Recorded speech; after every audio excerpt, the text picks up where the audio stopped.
How's it going, YouTube? Bam Booktuber back again with my second review on this new channel. I want to first and foremost thank you guys so much for your comments, all the book suggestions that you guys left on my last video. I did go ahead and add those onto my TBR list, so you can expect to see reviews on those books in the near future. Let's go ahead and get into this week's book review.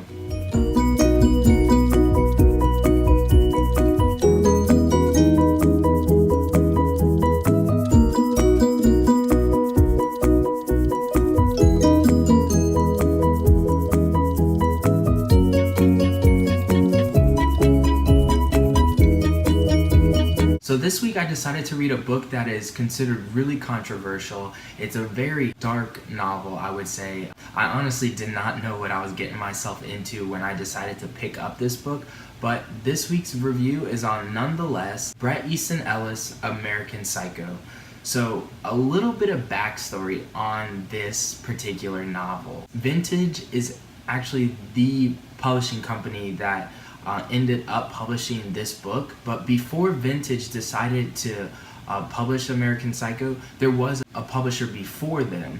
And the thing about the other publisher is they actually backed out of publishing this book. So that's how graphic it is, and that's how much opposition this book has run into, through the years. It's a very edgy novel. It's been banned in several countries. Even today, in countries like Australia, you have to be 18 years older to even purchase the book. And even then, the book still comes shrink wrapped. So if you do wish to even look at it, you have to buy it. If that doesn't give you an idea of how graphic this book is, then I don't know what does. So I'm going to go ahead and give you a quick summary of the book. American Psycho takes place in the 1980s, and it's written as a first-person narrative, and it's told by our main character, Patrick Bateman. So Patrick Bateman is a very young, handsome, wealthy Wall Street investment banker. When he's not spending his time going out to parties, clubs, expensive restaurants, being overly obsessed with his looks and how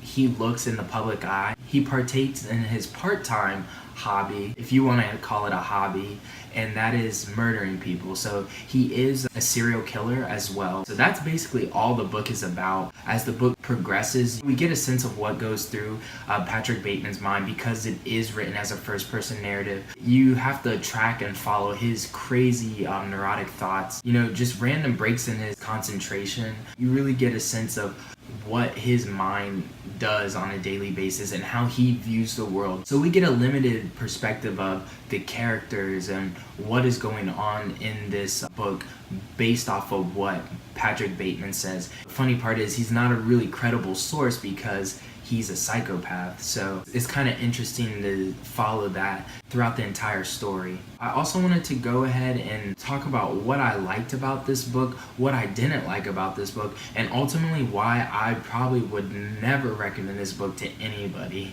Let's talk about what I liked about American Psycho, because it wasn't all bad. There are good elements to this book.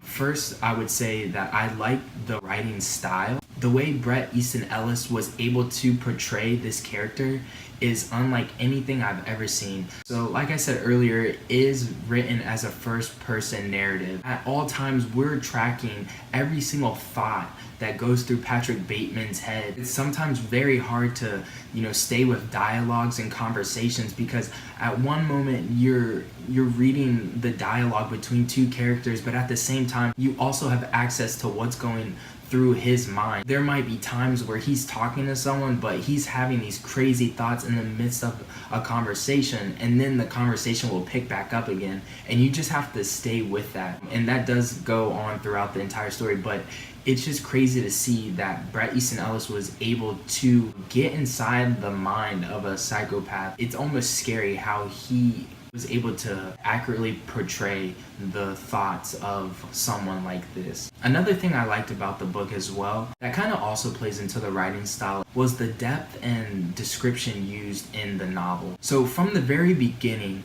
Patrick Bateman describes everything in vivid detail. He cares about the little details when it comes to people, what they're wearing and articles of clothing, hairstyle, tans, even down to his own workout regimen and his own beauty regimen. He goes into extensive detail. It just kind of shows how obsessive the character is, but the way that Bret Easton Ellis did it was really unlike anything that I've ever read before. Those are probably the two things that I really did like about the book. There's not much else that I really enjoyed about it other than that. I will give him credit for the writing style. So let's go ahead and talk about what I really did not like about the book at all. First off, I didn't like how derogatory and how misogynistic Patrick Bateman was. I do get it. It is a part of his character, and it shows that he had a lack of respect for other people, but still, the way that he described certain cultural and ethnic groups was kind of cringeworthy for me. I didn't enjoy that. And on top of that, the dude was really misogynistic. Most of his victims, when it came to his murders, were women. Just the way that Bret Easton Ellis describes women and portrays women in this book, it's kind of disturbing to see him objectify women the way he did. I really did not like that as well. Another thing that I didn't like about the book, and this kind of plays into what I said earlier about the detail, but this was kind of a double-edged sword for me, because yes, the detail was good and I enjoyed the way that he did create imagery for his readers, but also when it came down to the rape and the murder, I wish that Bret Easton Ellis would have spared the details on that sort of stuff, because it is really graphic. I don't think I could have prepared myself to read what I did when it came down to certain scenes. It is really graphic. I cannot stress that enough. Even if you're used to thriller and horror books, I don't think anyone can be prepared for how graphic this book actually was. There was times when I honestly had to put the book down because I couldn't continue reading. I'm not going to go into detail on what was said, and if you want to know, then you'll have to pick this book up for yourself. The last thing that I really didn't like about this story has to do with the character's development and the resolution altogether. Straight from the beginning, the characters are very shallow and there's really no depth to them. You only really get to know like surface facts about all the characters. Even Patrick Bateman, you don't really know much about him. He really didn't do anything for me as far as making me care about the characters. So yeah, kind of going off of that, the resolution to the book, there is none. I really did not find a resolution.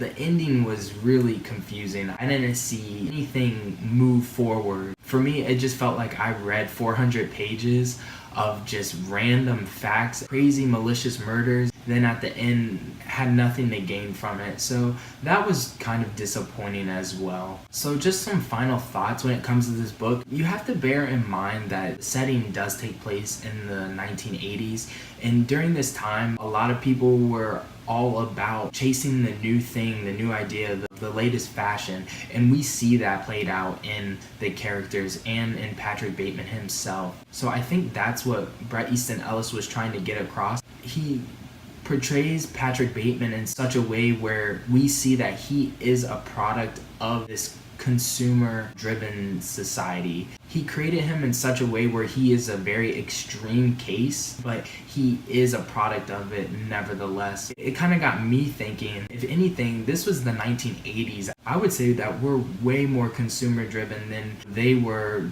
back in the 80s. It makes me self-reflect and think, although I know I would never get to that point, just that urge that's not able to be satisfied, we get a sense of it's never enough. It was never enough for Patrick Bateman in the book. That's why his murders get more gruesome, more sadistic as the book goes along. And we see that he becomes unable to suppress that urge to murder people, and he becomes more impulsive as the book goes along. That is kind of the way that our society is now. We do things on impulse. We're always chasing the next big thing. And I think that that's what Bret Easton Ellis was trying to convey. And I think he did do that. The method that he used to drive that point across, I don't necessarily agree with, nor did I really like it. But I think that he did a really good job, if anything, invoking a response from his audience, whether it's good or bad. And I think that's a quality that any good author possesses, to be able to, draw a response from the audience. And he definitely did that. with that being said, American Psycho for me was just one of those one and done books. I can say I read it and leave it at that, but I will most definitely never be picking this book up again. For me, it just did not work. Yeah, so that is my review on Bret Easton Ellis' American Psycho. If you've read American Psycho and you have your own thoughts on it, I like to hear those as well. Like I said, I don't recommend you read it, but if you do happen to read it, let me know also what you thought about it. I would love to hear your opinions on the book too. Yeah, but thank you guys once again, and until then, keep reading.